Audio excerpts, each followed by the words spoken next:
There was a young woman who studied in a hidden place that everyone knows but few have ever seen. She was waiting to find her place and for her talent to be recognized. She was hard-working, eager to learn, and especially wished to hone her craft.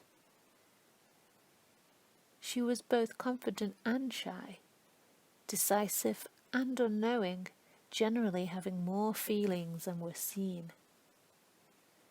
They said she was too quiet, that she needed to be louder. It was said she needed to push more, to come to the front. Their thoughts felt like strangely shaped weights on her back. She was confused. What should be done? She knew she was resilient. She felt her commitment in her bones. She was a seeker, and she had faith in her ability to find what she was looking for. One day, whilst carrying out her duties caring for a collection of magical books, one caught her eye. It was a book she had never seen before. A thick, weighty book. It was called Women Who Run with the Wolves. Stopping work for a moment, she read the first few pages and felt the words resonate deep in her body. She returned the book to its rightful place and immediately made sure she had her own copy.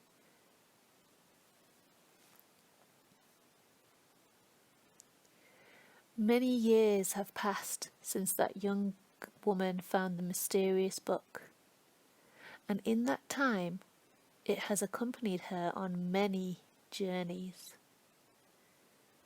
The passing of time has also revealed the sole work of the young woman is learning the skill of letting things emerge. And with the book by her side, many things have emerged. Golden eggs, motherhood, other worlds, wolf woman, transformation, mountains, old and young. She creeps and she crawls and she sifts through the words and the images and the movements, looking for meaning. And when a form or a thing emerges, when time has run out and she must be content with what is there, she wonders how it will have a life. And she is never sure. Some things flourish and some things stay still, but they all overlap and they are all part of her journey. And she has no choice but to keep seeking and waiting for more things to emerge. And as the book itself says, the pattern is this. What knowing we will come to reveals itself as we go along. In all living kind, loss brings a full gain. Our work is to interpret this life-death life cycle, to live it as gracefully as we know how, to howl like a mad dog when we cannot, and to go on. For ahead lies the loving underworld family of the psyche that will embrace and assist us.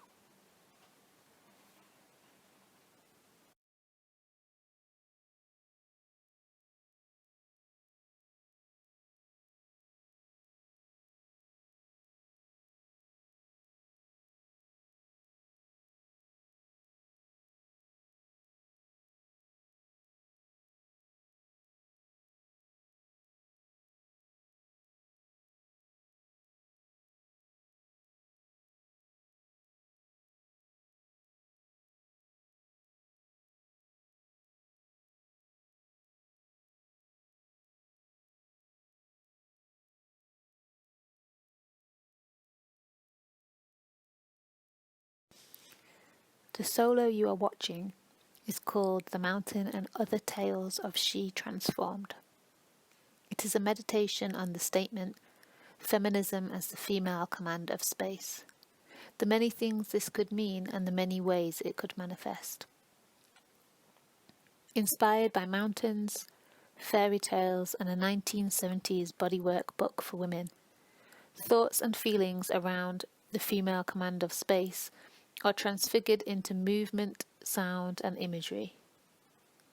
In the live performance, I tell a story called Wolf Woman that I learnt directly from women who run with the wolves.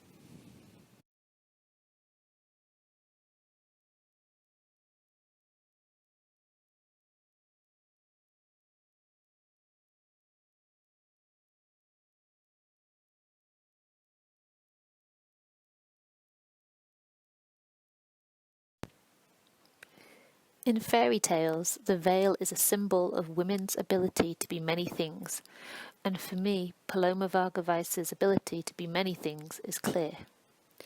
As I wander through her bumped body exhibition, I am drawn to numerous elements. There is both a lightness and a darkness to her work. There is playfulness, particularly around the use of scale. There is an eclectic mix of materials: watercolour, painting, sculpture, wood carving, scientific glass objects.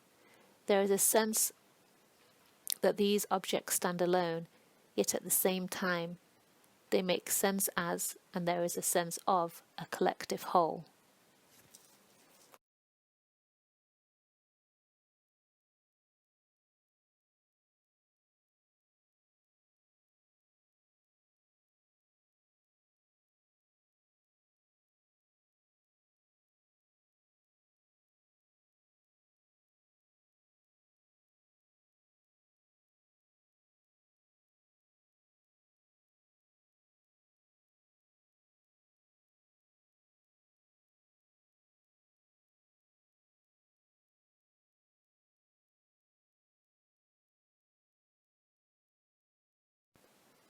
Later, I read that Varga-Weiss, quote, always works intuitively, waiting to see who or what emerges, and this deepens my understanding of the varied forms and materials I have experienced throughout bumped bodies. I also see parallels to my own practice as a choreographer who is often working on distinct yet interconnected projects and whose work emerges in a variety of forms.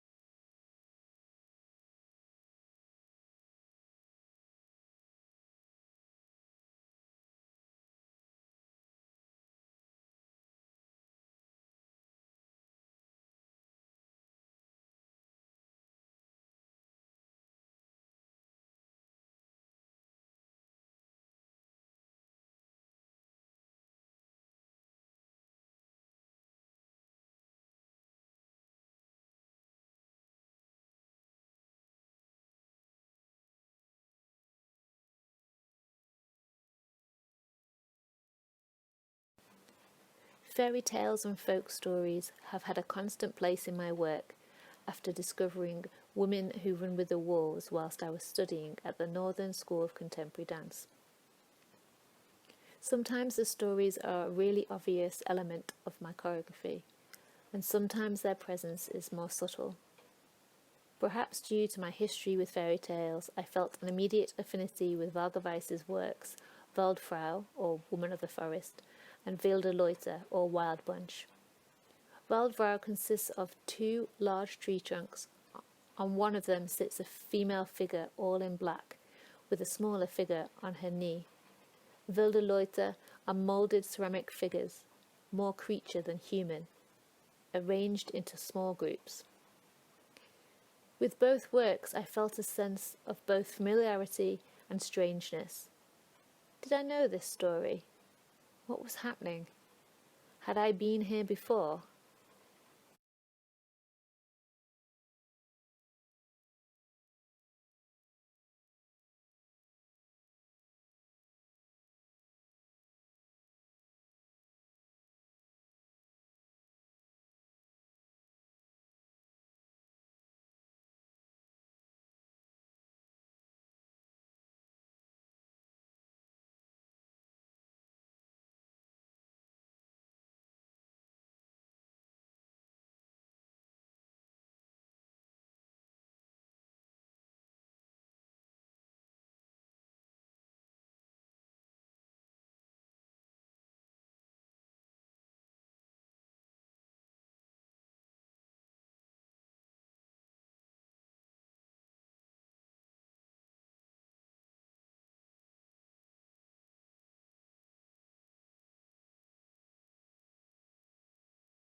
For both Varga Weiss and myself, there is a familial connection, an autobiographical thread in much of our work.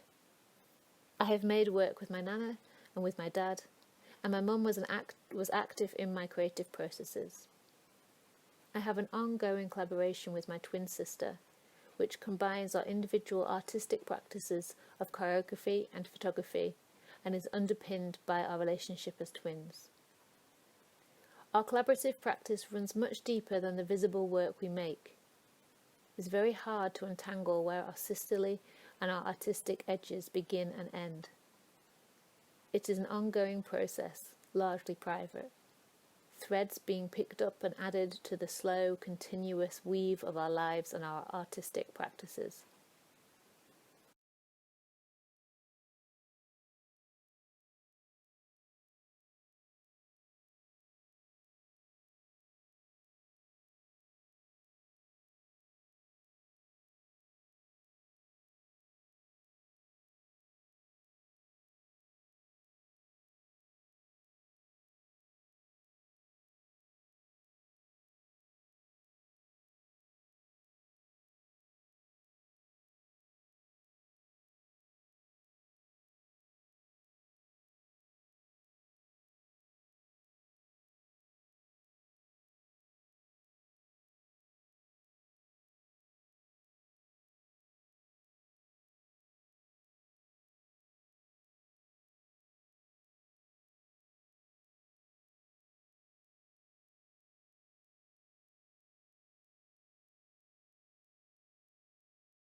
In Women Who Run with the Wolves, Pinkula Estes talks about the life-death-life cycle. I have always talked about my practice as a feminist practice. I've made work connected to motherhood, intergenerational exchange, and the female command of space. On reflection, I realised that perhaps my work has always been exploring the life-death-life cycle, although of course the cycle and feminist practices are intimately connected. Due to both my personal experiences this year combined with the wider global situation, I feel my practice is in a period of transition, largely in the framing of it and also the visible themes of my work. However, one thing is for sure. I'm sure Women Who Run with the Wolves will continue to accompany me, and like Varga Weiss, I will continue to begin with a fascination for the body.